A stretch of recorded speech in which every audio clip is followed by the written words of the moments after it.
Last race we decided to choose a softer tire and do more pit stops, so if the weather changes suddenly we won't lose that much time. And this race we did okay. There was some small mistakes in our strategy, but the highlight was that our car blew up. A part broke at the start of the race, and then we had to go to the pit and fix it. We didn't change our car much, and we're still using the similar strategy to keep our car at a similar performance level and saving money when we can. We did very well, had a few overtakes at the first lap, and got to first place very quickly.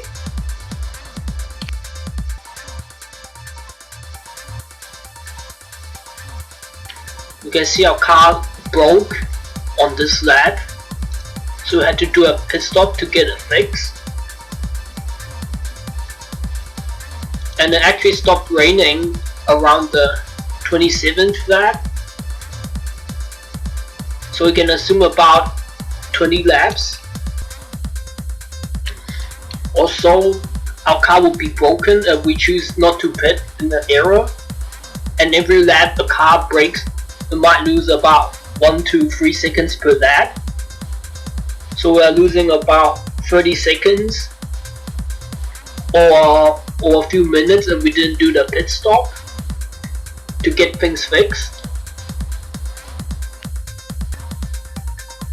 Since we don't know exactly how much time we lose every lap for not pitting when there's a car problem, we wanted to use the safer way. That's why we chose to pit for error in the first half of our stint. And if we choose to not allow pitting after that, we're not sure when we go in for tires if the car would get fixed or not. The highlight of the first half is that we have a ridiculous pace. Our best lap is 30.5 while others is 31.5. Before our car broke, we were 6 seconds ahead of Giovanni, and after we did the pit, we became 41 seconds slower, so we lost about 50 seconds worth of time, and then we refueled during the pit stop, so we also lose a bit of time for the refueling. So I'm not sure if in the future we want to not refuel during a technical problem. Once the track turned dry, our driver was very quick to pick up the pace, and we are 2 seconds faster than everyone in our best lap time. But it's not quite enough to make up from the lost time and beat others. You can see on the last lap we are 31 seconds slower and 11 seconds to get second place. And the highlight is that we actually need to pit on the last few laps, because I only looked at the minimum time it rains and I didn't consider at all the max rain laps. So if I actually did that instead of skipping ahead and trying to save some time and perfected our strategy, we would definitely have got second place. And considering like our car blew up, to be able to get second would be superb. At the end of the race, we are also unfortunately unable to get the best lap. We're off by 0.3 seconds. And when we look at the post-race data, it's because our driver pushed hard on the time when he still had a lot of fuel. That we didn't consider the max amount of rain laps. That's why we don't have the correct time to push the car. So we need to have 2 push laps at 2 different times to ensure that we can get it when we have the low fuel.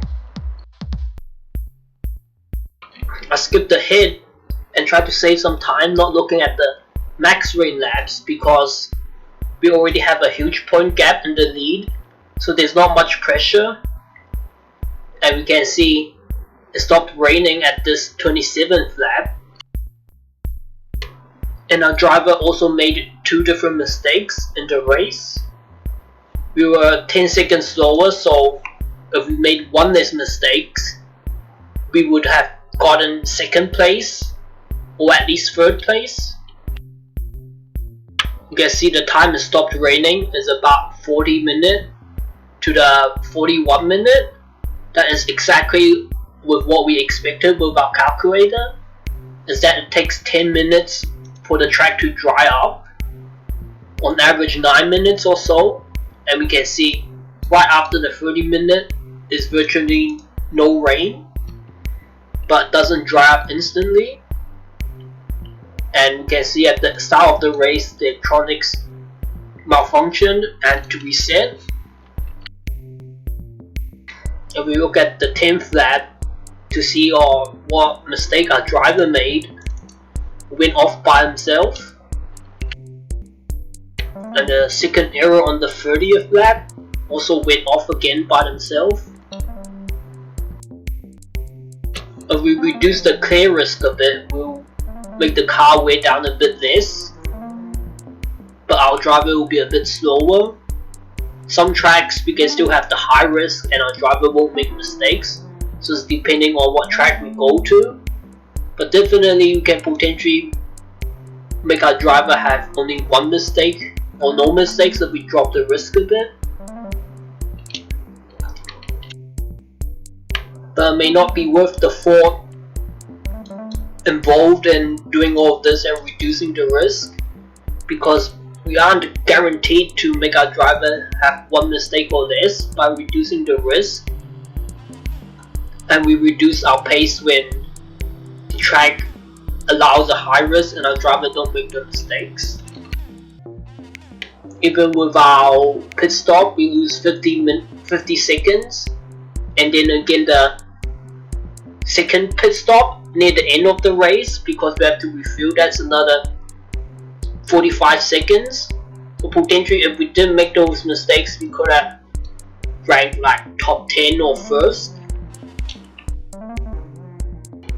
And we can see out of all the fastest driver, the best lap is 16 seconds and 10 6 seconds and 10 ms, and our best was 6 seconds 0.9. But if we pushed at the right time, potentially we could have got that or even below 6 seconds. When we compare to our teammates, even with the huge mistakes and the unfortunately car broke down, we still 40 seconds quicker than them. At the start of the race, the car problem is going to have a lot to do with the overtake and defending. So if we reduce that by 3 points or 5 points, it will prevent this from occurring again by a lot. There's some attention needed with the sponsors. I'm going to have a look. Want to choose where to place it? I think we already have something on those. There's the most money, and the next most money would be either the rear or front wing. So we're going to do the front wing. I think it's more valuable than the rear.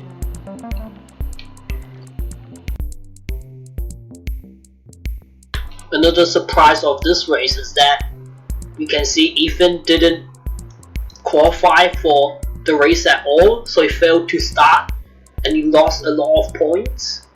And you can see he made 2 huge mistakes during his season and lost a lot of points for the 9 and 11th place finish. The 2 people who applied to join our team in our same group, the manager of this group didn't approve, so that's unfortunate. I don't get anything to have to do with the team manager if people from my same group join or not, because it doesn't affect him in any way. If the managers group and there's one-on-one someone joins, then I can see how it may affect the season. But because it's our group, someone wants to join, it won't affect. And if we look at the race results, and I had a look at the lap time, we still need a bit less wear compensation because our car is still going faster at the end of the race. And when I check the average temperature, our temperature compensation is still a flat curve, so we want to get slightly undercompensated so that we have better performance since we don't have the exact temperature coefficient values. You can also see that our car wear is same as our calculator suggested, but our driver stamina drain was a bit less. The last few races were 2.6 or so, and this race showed up with 2.35. This race we're about to do is dependent on car performance and the power. We also had a look at the past race results, and the optimum was 2 to 3 pit stops, but 1 to 4 pit stop will work in this race, and the coefficient is 1.55, the same as a 3 pit stop strategy. From our past videos this season, we figured out that though the optimum suggests to do a 2 to 3 pit stop, it's actually better to follow the average coefficient and do more pit stops if the average coefficient suggests we need more. Otherwise, if the average is lower, then we can just follow the recommended from the past results. It's normally a bit difficult to lose time by doing more pit stops, but it's easier to lose time by doing less pit stops.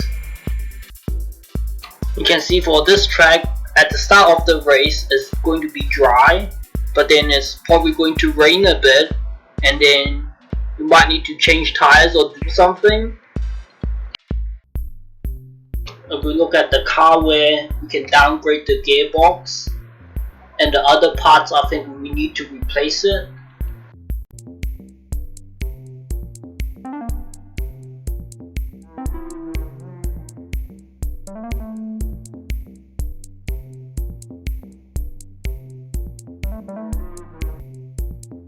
If we downgrade to level 2 for gearbox, we have comfortable wear to be able to finish the race, and we have to upgrade the other 2 parts.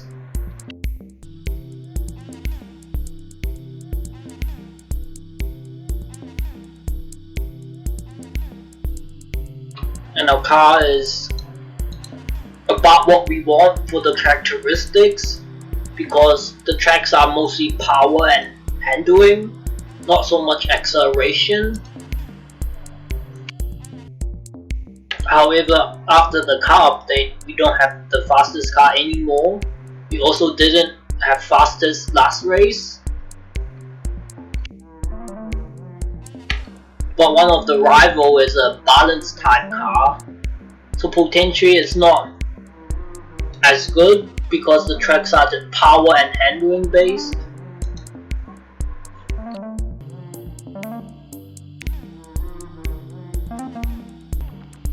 And we copied the wear into our calculator tool. And for our wear coefficients, we already changed it according to what we discussed in the race calculation. And we also changed the temperature coefficient. For this race, we will want to use the temperature for T2 and T3, because the race would last up to around the 85-minute mark, 80-minute mark. And we want to set up for a narrow range.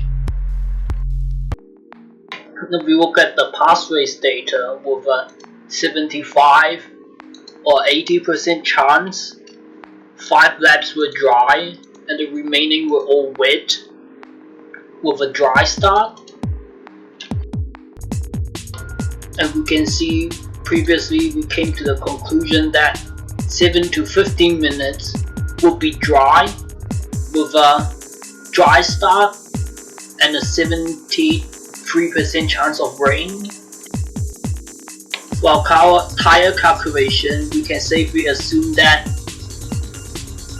there will be 10 minutes of rain minimum, and we can choose our tires accordingly. So I moved away some of the calculation formulas that I don't find useful anymore, and I replaced it with these, and also added the track we just did. We saw that it took 10 minutes and 40 seconds to dry up. We go back to a different track we did last season, and it has a 70% chance of rain in the first start, and it was a wet start. We can see that there was only 5 wet laps and all of the others were dry. And if we go to our notepad, we can see it's 8.5 minutes that correlates to. And we use the wet lap time that correlates to 10 minutes. So we can assume that we can be up to 20 minutes of dry. And we can see that once we enter the minutes and we got the lap output, we can see the minimum can be 3 dry laps up to 14 dry laps in the first stint. And we can subtract the minimum dry laps and add 11 minutes for the track to dry up, and we'll get a max rain lap of 24.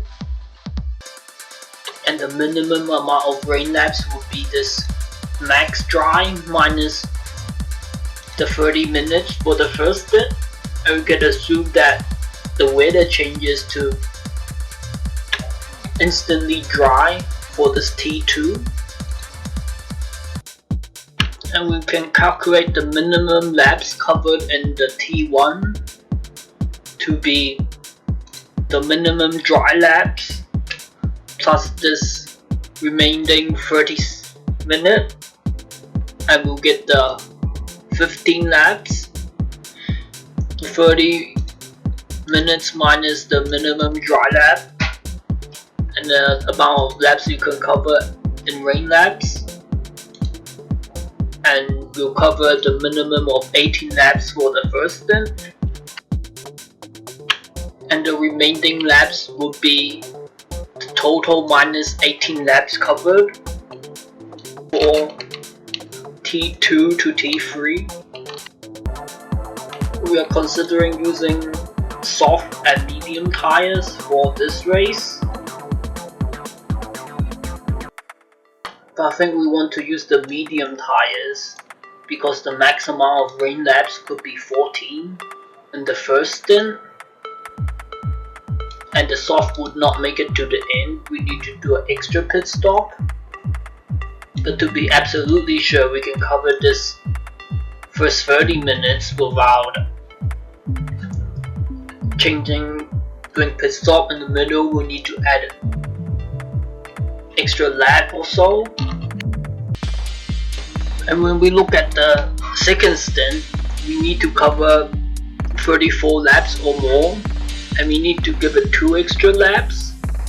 But when we look at our medium tires, the maximum laps we can do is 17, and we'll have very little tire wear left. We'll only have 2% left, and there's a risk of puncture, so there's no way we can make this 34 laps. So instead we are going to divide it by 3 and do an extra pit stop, and then you can do this 12, 12, 12. And if we look at the max amount of laps covered in the first stint, it would be the 3 dry laps plus 24 of the wet laps, and we will have 25 laps remaining to be completed. And if we look at the average required, we need to cover this 29.5 laps between the two, and our pit stop should allow that. We don't need to suddenly do a pit stop a lap before either of these events. And when we divide 27 laps by 3, we will need to do 9 laps, 999 to cover it. And then to get up to this 36 laps, we need to add an extra 9 laps, and we'll be able to cover this minimum to maximum laps with this amount of fuel. If we do this 27 divided by 2, we need to do 14 and 13 laps to cover this amount of laps, and then after that we can refuel to a very low 9 laps of fuel for the remainder to cover the max amount of laps. And I've came up to do this amount of fuel for the tire strategy. And we're gonna find the setup.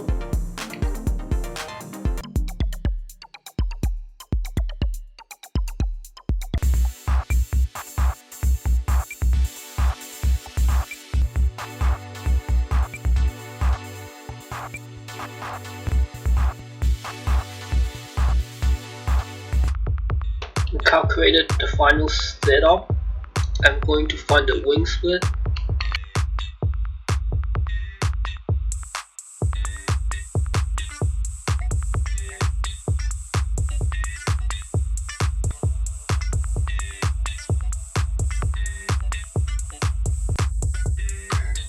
At the lap 6 to lap 7, we reduce the wing by 100, and 7 to 8 will be reduced by 50. And when we do the 538, we do this 538 subtract by 62 and 279 subtract by 62, we get 238,217, and the difference is 9.6%.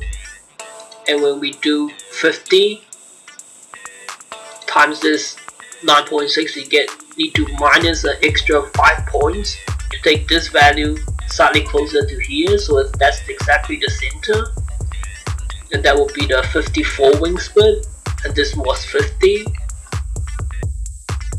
And we're going to qualify.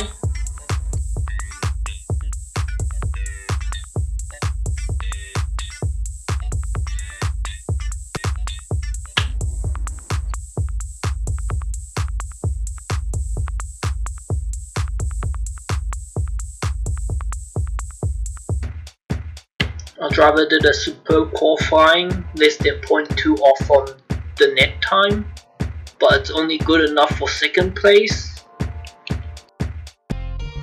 Because Q2 is dry, we need to convert the setup, and we entered the fuel required.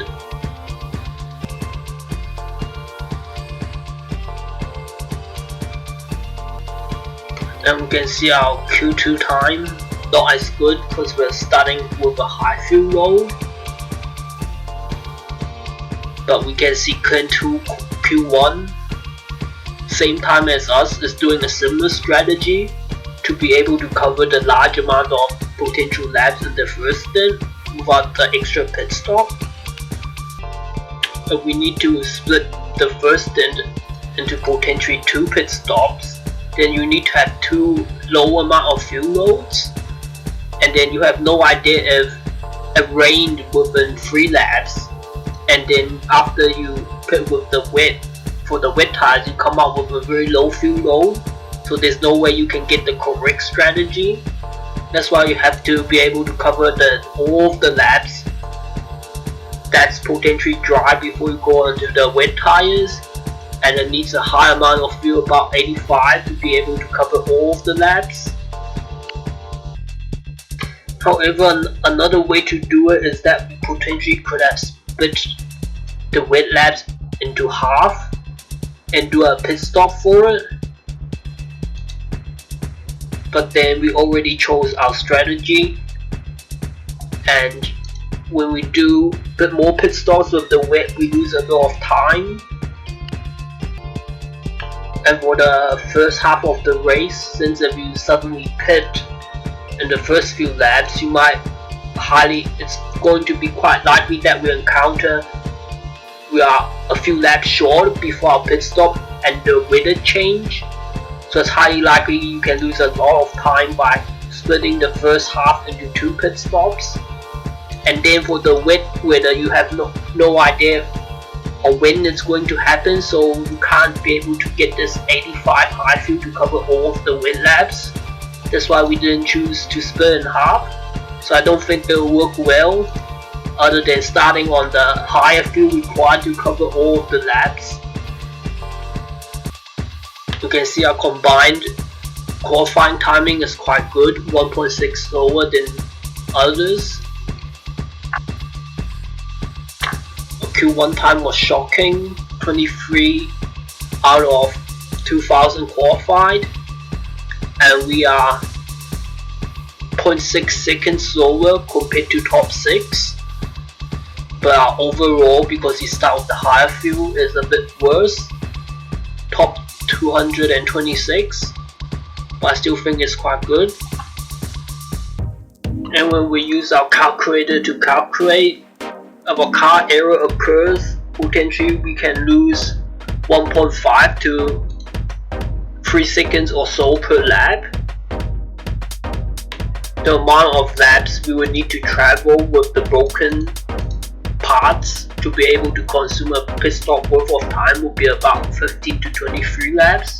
So we're gonna set that our driver doesn't pit at all if something blows up at the start of the race. Hopefully, if anything actually breaks, they can be able to be replaced when we refuel for our normal pit stop strategy. For overtaking risk, we want to reduce it by 3 points. And the defend risk, we reduce it by 3 points, but also another 2 more points to get it balanced. With the lower risk in overtaking, it will reduce our chances of a car parts blowing up at the start of the race. And we know the clear risk is not causing us to destroy parts because we are able to run 40 risk or so for many of our tracks, and only recently where we increased the overtake risk a lot, something blow up. When we look at the last track, the stamina drain was 2.35, and on the entirely dry tracks about 2.7. We take the center as 2.53, so we should increase our risk to 33 for this race. Since the laps where we are near the low fuel load is unknown, we're just going to leave the boost laps blank. It's going to take us a lot of time to figure out where the boost laps may occur.